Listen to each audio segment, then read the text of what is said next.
Welcome to the College Baseball Central Network, bringing you 90 feet closer to the greatest show on dirt.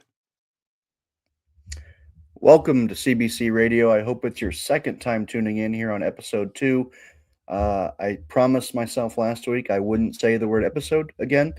The goal is to do this as if it's a radio show. I want you guys, whether you're driving in from work, whether you're just getting home, somewhere to go to just have a casual, somewhat brief college baseball conversation with a side of healthy tangents and hopefully some guests along the way. I've got a special guest lined up that I'll get into in just a little bit. Post week 1 in college baseball, we're in week 2 now, as we have several midweeks underway. Whether you call that the end of week 1, it's kind of a weird timeline when you start on a Friday, but the second week, the first full week of college baseball would probably be the best way to say it. At this point, you're probably relatively disappointed in your team, or you're ready to win a national championship by booking your ticket to Omaha. Maybe you're looking at hotels already. Either way, I can almost guarantee you're overreacting to the way your team has played, but that's the nature of the sport, and it's what makes it the people's sport, is you watch your team play 4 games, sometimes only 3, sometimes 5, and you make conclusions about how the next 50 games are going to go. It's a long season, I promise. Probably not wise to book your tickets to Omaha. Probably not wise to give up. But either way, we're back in full swing, and it's great to have you here. It's great to have college baseball back. Have a fun one planned for you guys tonight. Again, we aim to go about 45 minutes, nothing too long. I don't want you guys ruining dinner by sitting and watching this. Maybe grab a snack. This is your welcome home present, and then I'm going to let you guys get back to your families. But every Wednesday night here at 5:30 Central, 6:30 Eastern, I aim to just talk to you guys very off the cuff, we're sitting at a sports bar, we're sitting in the car on the way home, very casual conversation. This isn't me throwing a bunch of, look at me, I'm, so intelligent this, so intelligent that, but I will say there's going to be a little bit of that in just a minute with a new segment that we've got from our own Matt Grissom.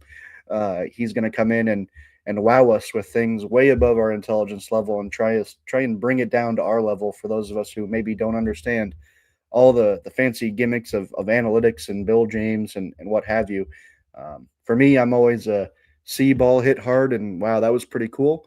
So Matt's going to kind of take our intelligence to the next level, and whether you're on my level or not, I hope you enjoy what he brings to us in just a minute. He will probably not be a fan of the self-degrading that I just did, but I don't really care. Again, this is, my show, so enjoy, Matt. I can see you waiting in the wings, kind of licking your chops. I'm excited to have you on. As I do that in just about 2 minutes, just wanted to touch on where I was opening weekend. I was in Arlington, Texas, as many of you are likely aware. It was a great field of teams. You had 3 Big 12 teams, 3 SEC teams, TCU, Texas Tech, Oklahoma State, Oklahoma, Arkansas, and Vanderbilt, with Oklahoma kind of stealing the show. They went 3-0. Looked really good while doing it. I think Oklahoma's pitching staff really stood out to me, at least at the top of their rotation. They've got 2 fantastic starters. But again, that's not what this is, because the reality is, if you're a college baseball sicko watching me at 5:30 Central Time on a Wednesday afternoon, you probably know how the games went on Friday, Saturday, and Sunday. And you probably know how midweeks went last night. If you're a Big 12 SEC fan, you probably know how they're going to go tonight. You are probably on your way to the ballpark right now to watch a midweek. You're probably very well versed in what has already happened. So I'm not going to regurgitate that to you. That's not what this is about. This, again, is a very casual conversation. I have a guest lined up. It's very exciting. But again, we're starting a new segment starting tonight. It's called Moneyball. I'm going to get to that in just one moment. I know Matt doesn't like when you draw something out and kind of leave him on the tip of your toes, but he did walk away from his computer, I can see. Just in the magic of CBC Radio. He's back now. So in just a minute here, I'm going to introduce you to Matt Grissom, the founder, I believe founder is the correct term, of College Baseball Insiders. Does great work. He's developed a fantastic website along with his team to include Q Millie, Smitty, Nick over at CBI. I'm sure I'm forgetting somebody. Luke on the technical side of things. CBI is fun. They're a part of CBC now, whatever that looks like. We're still kind of parsing it out a little bit. Excited to have Matt on board. And Matt, why don't you lead us into Moneyball, your new segment? He can't throw. So what can he do? He gets on. Close, Matt, close. Let's try it again. He can't throw. But what can he do? He gets on base. We are card counters at the blackjack table. You're buying into this Bill James bullshit, are you? I'm heading in. Text me the play-by-play. Wait, what? I don't watch the games. Joining the show, Matt Grissom from College Baseball Insiders for his new segment, Moneyball. Matt, good afternoon. Joining us from somewhere in Arkansas. I don't really care to know where you're at, so don't bother telling me. Well, yeah, Arkansas is good enough. You would think that it is half the size of Omaha, Nebraska, and you would probably be right. But glad to be joining you, Noah. It's always a pleasure when I get to see your face.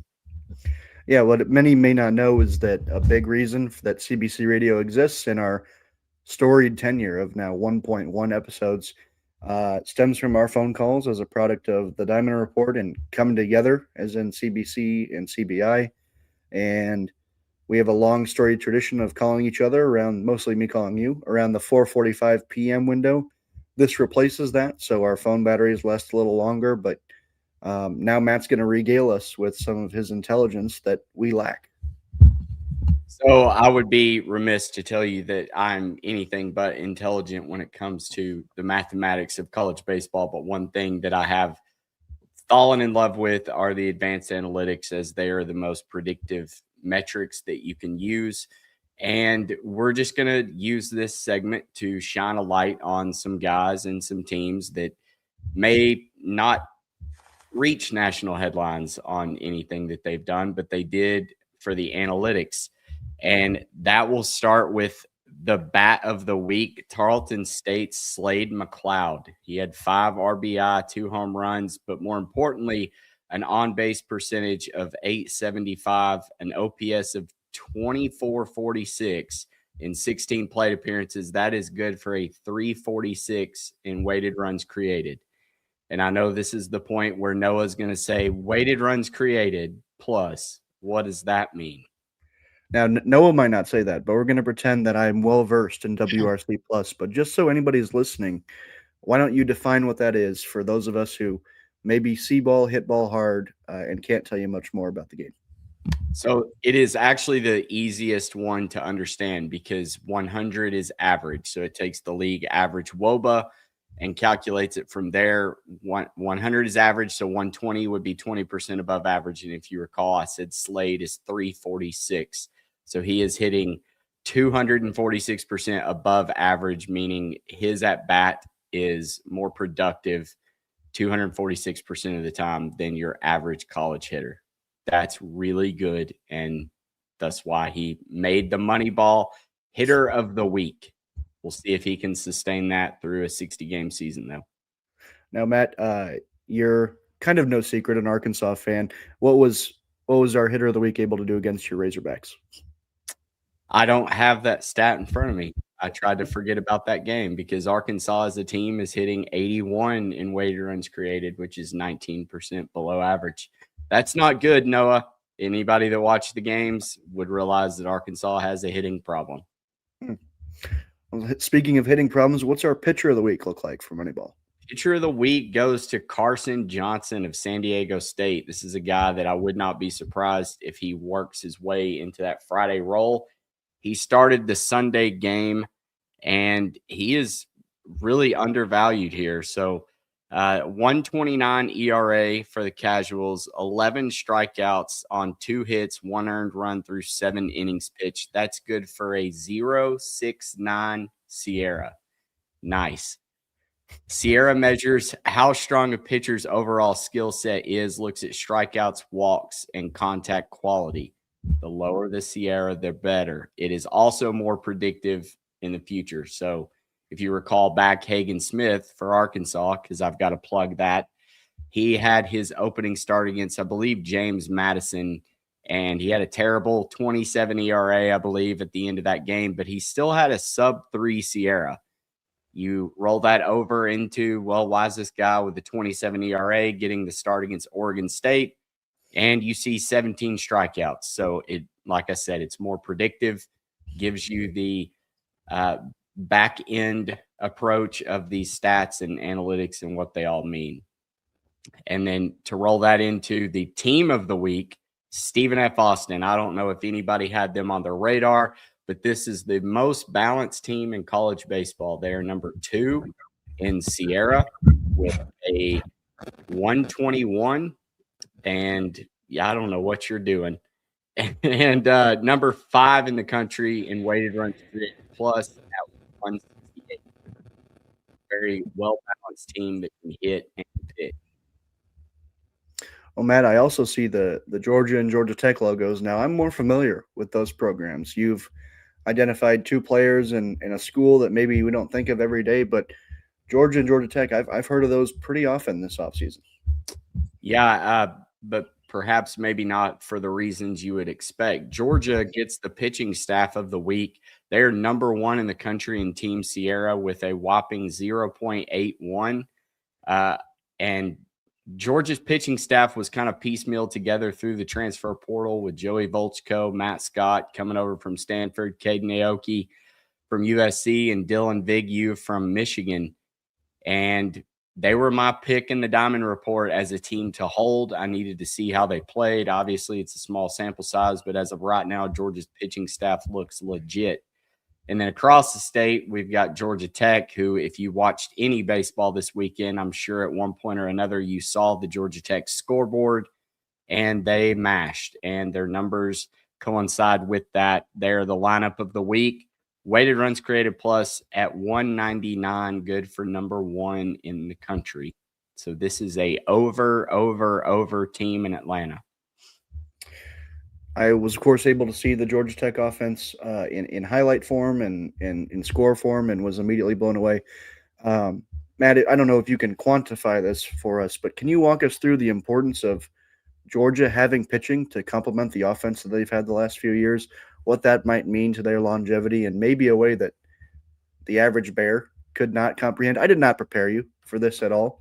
I did text you a piece of information if you could develop on that as well. Yeah, and I'll just take over here as Noah has to excuse himself. I don't even know what his question was. Pear, do you care to chime in since you're sitting here early? Maybe you recall what Noah just asked me before dropping that piece of information on me. Yeah. He asked you, what does this Georgia pitching staff being so good mean for them? Yes. Okay. Thank you very much, Pear. So Georgia for a while has been very good offensively. You may recall a name like Charlie Condon, and the problem and why they have not been able to make it to Omaha has been the pitching staff. So if pitching is an emphasis for Wes Johnson, as it looked to be through the transfer portal, I believe that I don't think Noah's coming back anytime soon. I'm going to have to ramble for a while.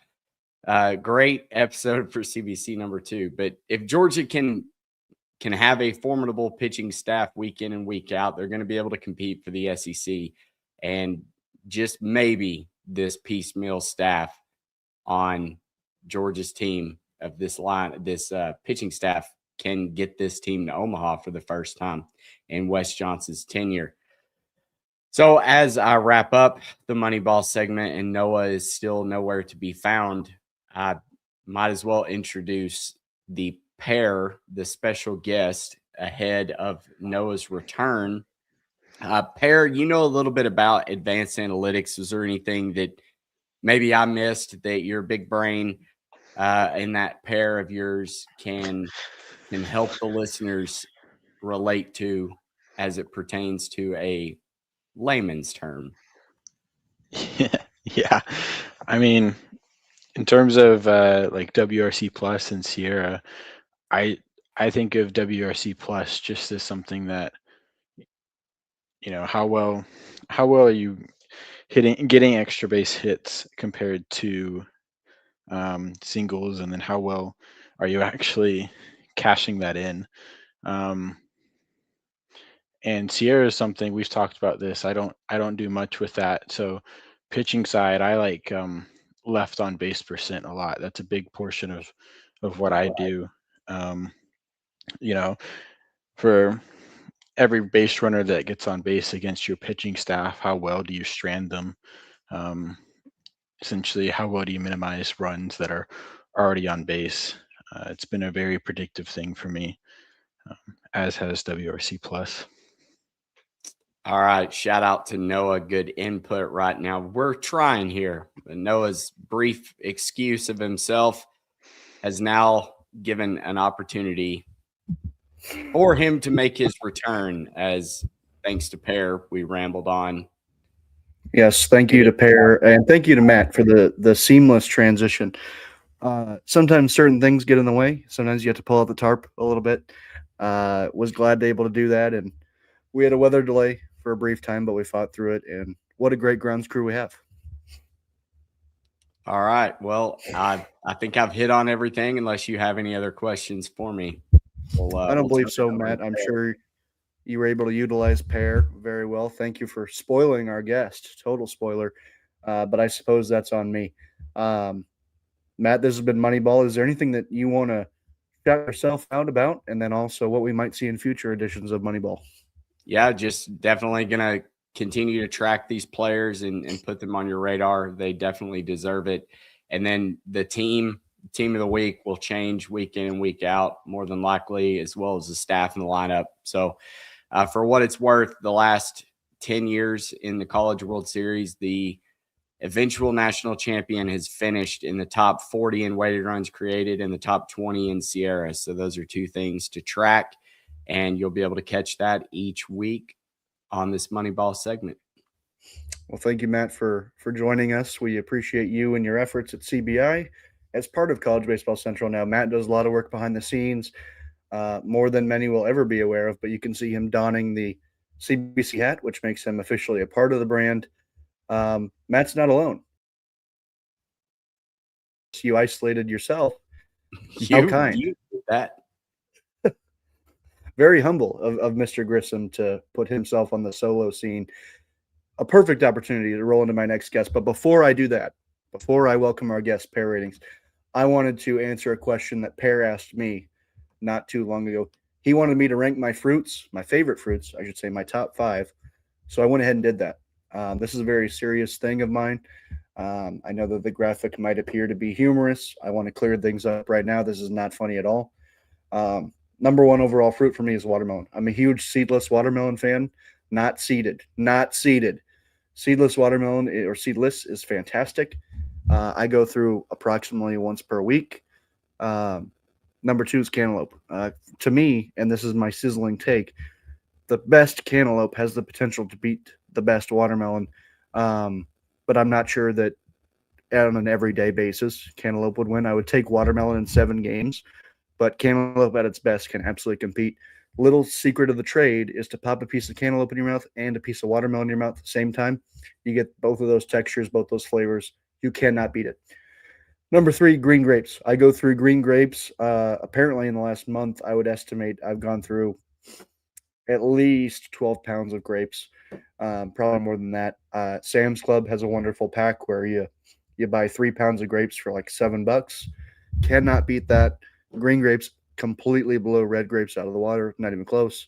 You'll notice in my fruits, for the most part, I do enjoy that tart flavor, minus cantaloupe, which is purely sweet, kind of maybe the change-up of the mix. But number 4, the Honeycrisp apple. Come fall time, you cannot beat a Honeycrisp apple. They're good year-round, but September, those apples are just different. And then number 5, blueberry. The key distinction is flavor only. I do not like any berries. All berries are gross. But the flavor of blueberry is very, very hard to beat.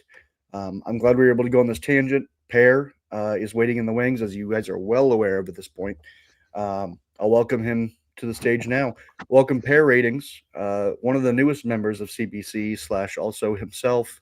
Another weird deal. I'm glad we were able to have both of our weird partnerships on the board. Pear, it's a thrill to have you as we celebrate the return of college baseball and the return of data for you to work with. Yeah, but I am disappointed that a pear is not in your top 5 fruit rankings.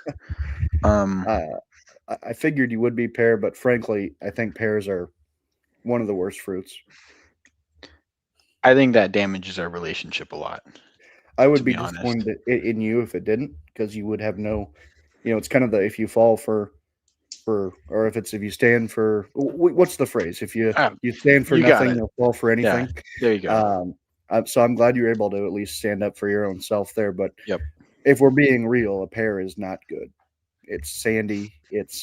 How do you even eat a pear? Can you just bite into a pear like an apple? I don't Yes. know. I don't think you can. But either way, Pear, you've made, I would argue, national waves on the Twitter space as far as college baseball goes. You do other sports as well. Frankly, I don't care about any of those other sports. It's college baseball season. What does Pear look like in your eyes in the college baseball space? Because I know that I've told you how important you are to people that you may not even know exist. But just kind of walk us through how you view Pear ratings, right now, without overinflating your ego, which based on my interactions with you, I know you're not going to do. Yeah. Well, maybe I will now. I want to view myself as someone that's taking all the great things that we see in college football and college basketball in terms of graphics and cool ranking systems and ways to rate teams and bringing that to college baseball, just because there's not really anyone doing that. So kind of stepping in and filling that void and making cool things like the trapezoid of excellence from basketball, or the kill shot as well, taking a lot of things from other sports and trying to make them work for college baseball. Now, Pear, what was your process as far as making it all come together? Because the idea is a cute concept, but you nail it. You do it so well. I know it's a lot of code, a lot of things that are over my head, but what's your maybe at the beginning, what did your day-to-day look like, and how has that evolved as you've developed these things like the trapezoid of excellence, the kill shots? What's the day in the life of Pear look like, and what's the secret sauce? It started off with me just clicking one button and everything would finish and I'd be good to go, and it's great. And then I had this brilliant idea that I should make a website, and everything has gotten much longer and harder to do. But in terms of some of the graphics and things that I post, it's just, ooh, I see this cool thing. I wonder if I could figure out how to do it for college baseball. And then I'll spend a couple of days thinking on it and trying to explore some data to actually make something that works. And then once I find it, I'll post it and see if other people like it. And so far, people have. I know I love it, Pear. You've been kind of hiding is not the right word, but you are not that none of our guests in the illustrious 2 episodes of CBC Radio have shown their face, besides if we count Mr. Grissom as a guest who actually just hijacked the show without permission. Pear, you hide behind the logo. Again, I didn't want to say it, but I said it. You hide behind this Pear logo. You are not big on anybody knowing your name, for better or for worse. What does anonymity mean to you and Pear, and how do you foresee the future of you being a logo rather than a person? I mean, it's just that I get to post out my stats and people can get mad at a little pear instead of a face and a name. So, people direct their anger at one of the best fruits of all time instead of myself. I don't know what fruit you'd be referring to, considering your name is Pear ratings, and again, not in the top 5, not even close, not even in consideration. Wow. Pear, are you actually a Pear fan? Like, is it just a bit? Like, are you? I know Pear kind of worked out with the abbreviation of whatever EAR means, which I'm sure you can remind me. But are you actually a Pear fanatic? Where would you rank Pear among your fruits? It'd probably be 5th, and we can get into it. It worked out though. I wouldn't call myself a diehard Pear fan, but I am a fan of myself. So okay, well that's good. Pear, you were in Arlington with me and Grissom, who we saw earlier this weekend, which by default means that you could not be just a Pear logo to us, amongst other media and really anybody who I flagged down in Arlington that eventually led to you introducing yourself. What was your experience in the Lone Star like this weekend? I mean, it was beyond cool getting to go to 9 college baseball games, or 8 college baseball games, and getting to see some great teams that I wouldn't have gotten to see otherwise. So it was a lot of fun to also meet a lot of the people that I've interacted with, show who I am, get shocked reactions that I'm not actually a fruit. I'm a real person that can speak and interact with people. But yeah, it was a great time to watch some good baseball teams, some good games, and meet people. It was, Per. I know I enjoyed your presence. We went to Brahms together. Yep. I didn't exactly prepare you for this question, but let's just say you live in the area where Brahms might exist, more so than I do. I'm in Omaha. You're not in Omaha, but you Yep. have more access to Brahms than I. As a fellow Brahms fanatic, can you kind of just walk us through the luxury of being able to have Brahms whenever you want, and also some of your favorite menu items at the greatest fast food establishment of all time? I mean, it's hard to talk about what it means to me when it's my whole world almost. I mean, I couldn't imagine being you, Noah, and getting it only once a year, if that, having to make 2 trips in a weekend just to taste it twice. So, I mean, I'll frequent Brahms often. I mean, I told you it's a problem if I'm out of the house between the hours of 11 to 10 and I'm near a Brahms. I will go and get a nice burger, lots of Brahms sauce, and then any milkshake that I'm feeling right at that point in time. And as you discovered this past weekend, the milkshakes are an absolute necessity for Brahms. You need to be getting them. They make the whole meal, really. For many years, I've been spouting the Brahms propaganda of sorts, where some people might think it's a bit. I promise you it's not. I do think Brahms is the greatest fast food to ever exist. Yet, a lot of people, when they do tell me that they've had Brahms, say, "Oh, the ice cream is so good," and I'll say, "I'll take your word for it." I've had the ice cream once before this weekend. Pear kind of exposed me to the world of Brahms milkshakes, which again, if you're a Brahms guy or girl, you know that the ice cream is kind of what makes them. It's kind of like the Dairy Queen of Oklahoma to an extent. And I got to tell you, that chocolate shake is probably the best chocolate shake I've ever had, which may make me look even more hyperbolic in my description of Brahms. So, Per, I thank you for that exposure, because Yep. I did get a shake the second time I went as well. Good, as you should. Thank you, Per. Per, as part of College Baseball Central / also still yourself, what do you see as your role? Number one is appearing in more press boxes this season, but also your role of being God's gift to the analytical world of college baseball this season. It's a high honor. I mean, I see my role of just keeping up on some of the cool things that I discovered this off season.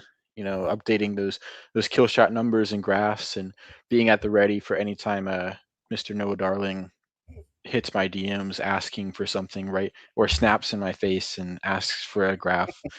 But making sure we're pushing out good graphics and good content that people like to see, that they didn't know they were missing for college baseball. That is the beauty of being a college baseball fan, or college basketball fan as well, is there's so many, Ken Palm, Ryan Hammer with his trapezoid of excellence, Evan Maya, it might be Mia, I don't really care. I know it's pair ratings for college baseball, and I thoroughly enjoy what you've brought, and I'm looking forward to every time it develops, because it feels like you tweet out something cool every day. I don't even know how you did it today. You ranked like all 1,100 college baseball teams today. I don't really care to know the process, because I'm sure it's way over my head, but even that was a surprise, and it seems like that was well received. Per, do you have a favorite stat or table of yours that you've developed over the last months or years? I really enjoy the kill shot one, just because of how simple it is, but how predictive it can be, especially once you get towards the end of the season, seeing how well people score runs and limit them in their innings. It was kind of a shock. My mouth was wide open when I found it. I was shocked that it was that simple, and it's been one of my favorite things to expand on this past month. And I'm sure I'll keep doing it as the season goes on, and I think of more things to do. at the heart of baseball. It really is. How well do you score and how well do you prevent runs? But for those who don't know exactly what a kill shot is, Per, what do you define a kill shot as, and what's maybe the average for teams, or who's leading in kill shots? Is it still Miami, Ohio? I don't have that number. I would imagine Georgia Tech has taken it over after what they did the past couple of days. But a kill shot is just an inning in which a team scores 2 or more runs and holds the opponent scoreless. Whether that's the home team or away team, it's in a single inning. You need two or more runs, and your opponent needs to not score. And for the past couple of years, the team that has done that first, gotten the first kill shot, has won 79% of their games. So far this year, we're tracking a little bit higher. They're winning 85% of their games. And then teams that end up having more kill shots in a game win upwards of 92% of the time. So it's kind of quantifying what a crooked number is. For what your coach would always tell you is we need a crooked number this inning. Well, they may actually be right. So shocking. Runs are good. That is the blowaway. It's kind of the fun to think about the last 30 minutes here on CBC Radio, where at the beginning of the program tonight we had Moneyball with Matt Grissom, where he tells us about all these fancy stats that people like you and me, Per, we just know nothing about. And Right. You come in, and at the end you tell us that runs are important. It really brings it full circle. Yeah, that's why I'm here, really. Yeah. Georgia Tech can get me on, and I'll really help them out. Well, Per, in your experience of the kill shot this season, among other stats, are there any cool moments that you just have in your social media experience, whether it's been the outcry of people tweeting kill shots at you, or any collection of data that kind of just clicked in your head, or a team acknowledging you in some capacity? What's been the milestone that sticks out the most for you? Yeah, I mean, on Friday we had for the ACC network game, North Carolina, Indiana, had the kill shot shouted out on that game. That was a pretty cool moment. We had Bill Connolly of ESPN tweet me out today for the what you were mentioning, the 1,100 some odd teams. So that was pretty cool as well. But being mentioned on ACC network was a pretty cool moment. I know I've never been mentioned on ACC network, Per. So we'll get you there. Beat. I've got an in now, so I'll make sure you're there. Good. Well, Per, thank you for joining CBC Radio this evening. Any closing comments? Any shout yourself out? What's your website look like? Where can people find Per Ratings, and where might they find you in person later this season if you wish to announce anything like that? Well, you can find me on Twitter at Per Ratings, just one R, and at the same spot on the interwebs for my website, perratings.com. You can see all my rankings and ratings and simulations and all the fun technical stuff that I do. And you may see me at some games. I'm not sure. We'll find out. I'll make sure I announce it when I am going somewhere. Terrific. Well, Per, looking forward to it. You've made tremendous waves in the college baseball space over the last year and however many months you've been doing this. It's been a pleasure to watch. And like I think I might have even said last week on CBC Radio, if not, I said it somewhere else, where I think, Per, by the end of the year, you're going to have 30,000 to 50,000 followers on Twitter. And followers aren't everything, Per, but once people see what you're doing, people are going to fall in love with the concept of Per Ratings, whether you like pairs or not. And God knows I don't. Which is unbelievable. Thank you, Noah. Very believable. Well, thank you, Per, for joining me on that footnote. Pairs are not very good, but Per, you are good for college baseball. So with that, I'm taking away your speaking ability. You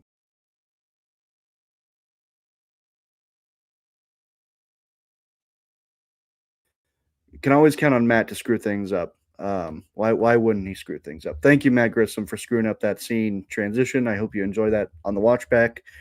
Thank you, Per, for joining me. On Twitter earlier this afternoon, I asked you guys, those of you who listen or watch CBC Radio at any point, just to give me your locks for Omaha. We're a couple days in, and I wanted you to throw a team out. I got a handful of responses. I didn't give you guys very much time to reply. That was kind of by design. I got a couple replies after the fact, but before I cut it off, Andrew Rydell was sure to chime in. One of our employees at CBC. Andrew does a great job with mid-majors and things of that nature. He's an SEC guy at heart, but the Rydell Report can be watched live upwards of twice throughout the week. He does a great job talking about the little guys in our sport who actually have become some of the big guys in the last few years. So I asked, give me your take. Who's going to Omaha after 1 week of college baseball? I think I've got four answers on here for you. Andrew said Noah Darling. Andrew is correct. I do live in Omaha. I've attended every College World Series championship since 2006. That was Oregon State's first championship. I returned in 2007, and I've been every year since to not only the College World Series, but also every national championship since 2006. I have zero intent on missing one again. There's a rumor that one of my, I would suppose, dear friend, that label might change when I say the rest of the sentence, is getting married at some point in June, whether it's this year or next. Here's the reality. I don't care who you are, whether it's me, whether it's my firstborn, whether it's a dear friend. I will not miss a College World Series game. I won't even miss an NCAA tournament game to attend your wedding. There is nothing more important than college baseball, and I can certainly guarantee you that your marriage that has a 50% chance of ending in divorce is not more important than a game that has a 100% chance of ending in a national championship. So don't be selfish. Don't put your wedding in the month of June, because the reality is you live in Omaha, Nebraska. And if you want to take a straw poll of what do we care more about, your wedding or the College World Series, I know which one's going to win. But again, Andrew's correct. Noah Darling will be at the College World Series. Book it pending me being alive. Otherwise, you will not be able to keep me out of there. There's nothing that would keep me away from the College World Series every June. This is the people's sport. I was in Arlington. I'll be in LA. I'm certainly going to stay home in June. Appreciate you reaching out, Andrew. Andrew's actually at a game tonight. Shoot him a follow on Twitter. I wish I could tell you exactly where he is. He's somewhere in the state of Florida. Florida Atlantic would be my guess. Might be somewhere different. Either way, shoot Andrew a follow. He's literally live tweeting a game right now. Miami's playing. Alfred Esmond, another guy who was in Arlington, weighed in with LSU. Alfred, it's hard to disagree with the concept of LSU reaching Omaha. The thing that hangs me up, though, is LSU doesn't really lose in Omaha. So you're actually kind of telling me that LSU is going to win the national championship. I'm a little bit cautious on that. I foresee LSU losing in a super regional just because I'm not betting on them to lose in Omaha, and I'm also not betting on them to win it all. But Alfred's one of the better follows in our sport. Shoot him a follow with World Baseball Network. They're historically a professional baseball outlet, but Alfred does a great job expanding their footprint into college. Had a nice question with Skip Johnson that led to a story about how they have to clean up their beds every night and send a picture, or every morning and send a picture of Skip Johnson. Alfred, one of the great guys in college baseball. Crutch Betts, who I believe submitted a comment last week. Can I say someone from the Big West Conference? Is that a cop-out? If you had said somebody from a power conference, absolutely a cop-out, but the Big West is not a cop-out. I'm not going to complain too much about that pick. There's a lot of conversation about the Big West and the teams that they have in that league this year. A lot of people say 3-bid Big West this season, not West. That's a SpongeBob reference right there that I did not intend on saying. But the Big West, very talented league. You have, of course, teams like UC Irvine, Long Beach State is a program that's all success. UCSB is probably the leading candidate to compete for the College World Series this season.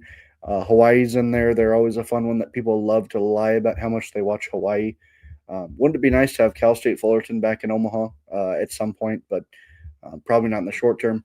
But I don't dislike the Big West love. I'm not going to stop you, Crutch Betts. And again, Crutch Betts 2 weeks in a row making a comment on this show, so he clearly knows what he's talking about. I don't hate it.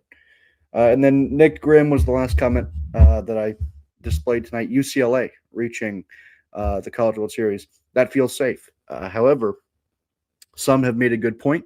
When you go through the perils of SEC play versus the perils of Big Ten play, that creates levels of battle testedness.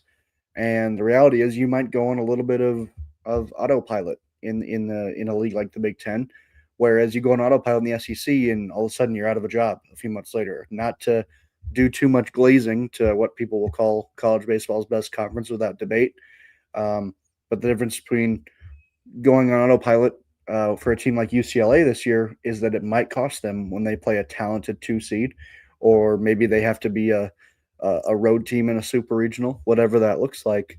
I think UCLA should be penciled into Omaha. They're the number 1 team for a reason. I will be seeing UCLA this weekend for a reason. The reality is I've never been to UCLA before. Clearly they're building something special. I'm excited to get an up-close look. Saw them in Omaha last year. Excited to see them again. I think we'll see them in Omaha again this year. But there is that worry factor just because of what league they're in. How battle-tested will they be? Are they going to get too comfortable? Is that even a thing? We will certainly find out in about 3 months. We'll see where UCLA is at. And then in that 4th month, we'll see if they're playing in Omaha. We'll be 6 days into the College World Series, 4 months from now. We'll have teams limited. We'll be down to under 8 teams. Will UCLA be one of the 6 or so teams left standing? I'm certain we'll find out again. As long as I'm alive, I'll find out. I can't speak for you guys, though. As we kind of wind things down on CBC Radio, again, I usually aim for 45 minutes. We're at minute 41 and a half right now. I wanted to identify 5 of the best series / events. It's a very tricky time early on in the season where not everybody's playing a series. I do have 2 series on my list with TCU and UCLA, as well as DBU at UTSA. Again, I will be at TCU at UCLA. That's a top 10 series. It loses a little bit of its shine when TCU has some injury concerns right now. Tommy Lepore will not be going on Friday or any day this weekend. That matter, he's what one might call week to week is my understanding of the situation, with a minor elbow concern. There were concerns of that being a bigger issue. We'll see how that lingers and how he recovers. I'm not expecting to see Tommy Lepore in the short term. But what an Energizer Bunny he is when he is on the mound. He obviously makes TCU better as an All-American, and hoping that he is able to come back no later than conference play. But at this point, we just know that he's out for 1 week. The other series, before I dive into some of the events, DBU at UTSA. UTSA knocked on the door of Omaha last season. They actually went to UCLA for that super regional after knocking off the Texas Longhorns. Great program under Pat Hallmark, and DBU certainly made their hay for a while in competing for Omaha in their own right. Neither program has broken through during their runs of coming close, but a really exciting early season test for both of those guys in a weekend series. A lot of times you see matchups like this, and it's just a one-day event. This is a 3-dayer, and it'll be an interesting one to keep track of. It feels a lot like UCSB and Southern Miss from opening weekend, where UCSB won the first game, but then Southern Miss won the final 2. I'll be very interested in keeping tabs on that. And then the 3 non-conference tournament events, whatever you want to call them, MTEs, if you will, in Round Rock, Arlington, and Jacksonville. Jacksonville features UCF, LSU, Notre Dame, and Indiana. Simple 4 teams. This is, I believe, the 3rd year of the Jacksonville Classic. I don't know how you earn the title Classic, because 3 years, fairly unremarkable event in my eyes. The last 2 years, last year was pretty good with Alabama and Ohio State in the mix, maybe South Carolina. That wasn't right. Alabama and Ohio State were for sure in Jacksonville last season, and Alabama played a lot of great baseball there, and they really stole headlines, and they made their way to a high ranking, and they ended up being kind of flaky throughout the regular season, but they made their noise in Jacksonville, and the way they run their tiebreaker there is very interesting, and it draws a lot of headlines later on as the week goes. But otherwise, it's a quiet event when it first kicks off. I'm excited to see how that it grows with a team like LSU there, because naturally LSU in attendance will bring more eyeballs, and that's good for Jacksonville. That's good for the sport of college baseball. Then in Arlington, you have a collection of teams: Nebraska, Kansas State, Michigan, and somebody who's escaping me. If you know who the fourth team is, throw it in the comments. Nebraska, Michigan, Kansas State, and Florida State, of course. Nobody commented. I win. Those are the four teams in Arlington for week 2. It feels like I'm maybe missing 2 teams. There's definitely not 4 teams there. Somebody's got to help me out with the 2 teams I might be missing in Arlington. In Round Rock, you have Baylor, Southern Miss, Purdue, and Oregon State. Those are the 4 teams in Round Rock. That's a really fun tournament. I know Jake McKeever is going to be there, so condolences to anybody else in Round Rock. But Baylor is playing terrific baseball right now. Oregon State has one of the best rotations in America. Purdue always has talent up and down, whether that results in a winning record or not. And Southern Miss is one of the best mid-majors in the country that looks primed to maybe make that step towards Omaha this year. And they just took 2 out of 3 from UCSB. Southern Miss will be a major team to watch. And this feels like an event where you pick up key wins to bolster NCAA tournament resumes for 3 programs that are in different positions, where you have Oregon State, who was a few wins away from a national championship, where you had Southern Miss, who's been knocking on the door to Omaha forever. And then you have Baylor, who's looking to get back to the NCAA tournament for the first time in several years, kind of doing things the right way, a developmental program. And they have several talented freshmen that are knocking on the door playing, one of which Brady Janusek has already made his way out there. And, of course, you have Tice Armstrong hitting 3 grand slams on opening day. Baylor started off this way last year as well. How will they continue that? Very intrigued by that whole event. Those were the 5 that intrigued me the most. Shout out to our guest, Pear. You can go to his website, Pear Ratings. He's got a live scoreboard. He's also got a game grader of sorts. I don't know if that's the terminology he would use, but you can go to his website, look at the scoreboard for any given day, and his metric will tell you how good the game is going to be, essentially. He'll have percentages and then a score out of 10 right in the corner, all the way from just looking at, I'm not sure what day this is, February 21st, Oregon State and Southern Miss is a 9.5, and I'm going to scroll all the way down to Alcorn versus Houston Christian is a 2.0 on his scale, whereas Houston Christian has a 97.8 chance of winning. And scrolling back up, Oregon State has a 53.5% chance of beating Southern Miss. If any of those stats intrigue you at all, go ahead, go to pairratings.com. You can find him on Twitter as well. Great work there. Very cool tool to help people like me navigate the college baseball slate. So you're not just scrolling or sorting by top 25. It's here are the games that analytically are going to be really good. And that actually makes it very, very easy to centralize your focus, because the reality is if you just look at a scoreboard and you look at it a certain way, you're going to be drawn to games that maybe don't matter that much, whereas these games certainly matter for the NCAA tournament. That's how I wanted to close it out. So I'm going to go ahead and do that here in minute 47. Again, aim for roughly 45 minutes. So I'm going a little bit over. Again, if you enjoyed what you've watched or listened to, shoot me a DM, comment, like this video, subscribe, do all the things. That's how we know it's working. That's how we know that you enjoy what's being put out there, because if we don't get positive feedback, we're going to assume that you hate it, and we're going to stop doing things. The motivation goes down, and then the literal, like, why are we doing this? So if you enjoy any aspect of this, let me know. I'm an open book. Shoot me a DM. I hope Matt Grissom has set up an end scene. Otherwise, I'm going to kind of aimlessly sit here and stare at my computer. Otherwise, it was great having you guys. I appreciate you guys tuning in. We will see you guys next Wednesday at 5:30 Central, 6:30 Eastern. This is CBC Radio.